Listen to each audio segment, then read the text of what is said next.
রতুয়ায় নির্বাচনী প্রচারে ব্যাপক সাড়া। ২৪ নম্বর জেলা পরিষদ আসনের তৃণমূল প্রার্থী মঙ্গলী চৌধুরী। সোমবার রতুয়া বিধানসভার অন্তর্গত বাহিরকাপ এলাকায় প্রচার অভিযান চালানো হয় তৃণমূল নেতৃত্বের পক্ষ থেকে। সোমবার এই প্রচার উপস্থিত ছিলেন এলাকার অন্যান্য তৃণমূল নেতৃত্বরা। রাজ্যের তৃণমূল সরকারের উন্নয়নের বার্তা তুলে ধরে সাধারণ মানুষের কাছে ভোট প্রার্থনা করতে দেখা যায় ২৪ নম্বর জেলা পরিষদ আসনের তৃণমূল প্রার্থী মঙ্গলী চৌধুরীকে। এলাকাবাসীদের আশ্বস্ত করা হয় মুখ্যমন্ত্রীর হাত শক্ত করতে, যাতে তাকে বিপুল ভোটে জয় করানো হয়। তবে ২৪ নম্বর জেলা পরিষদ আসনের তৃণমূল প্রার্থী মঙ্গলী চৌধুরীর জয় নিয়ে ১০০% আত্মবিশ্বাসী তৃণমূল নেতৃত্বরা। আজকে আমরা প্রচারে বেরিয়েছিলাম ২৪ নম্বর জেলা পরিষদে ওদের বাহিরকাপ মৌজার আন্ডারে। ওদের সাথে মেম্বার আছে বাদল, বারকাত, আর বাজিরুদ্দিন, দোলা, হাসুন্নেসা, আর জেলা পরিষদের সদস্য মঙ্গলী চৌধুরী।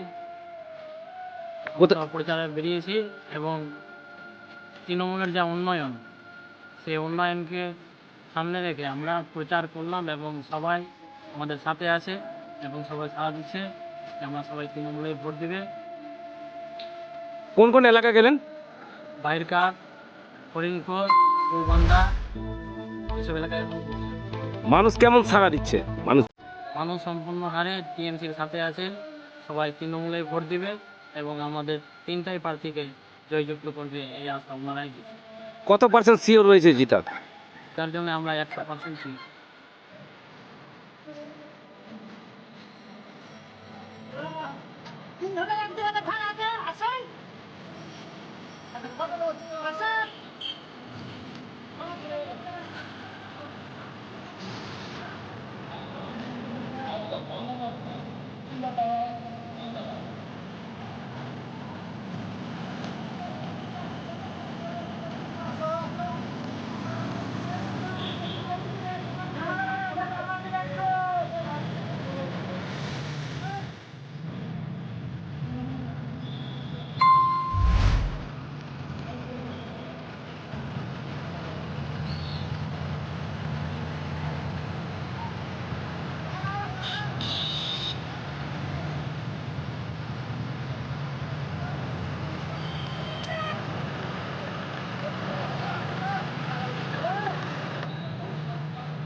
আপনাদের সামনে এসেছে তাদের লাভ।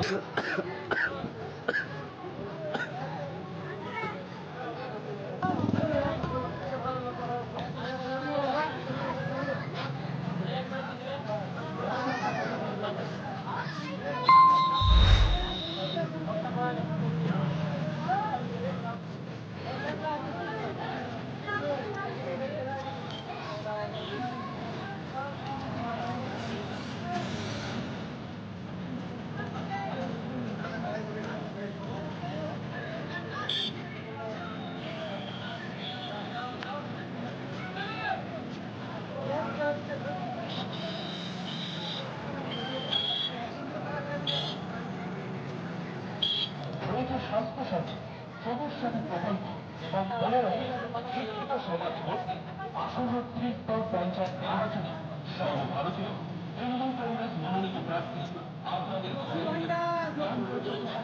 Bureau news Bangla.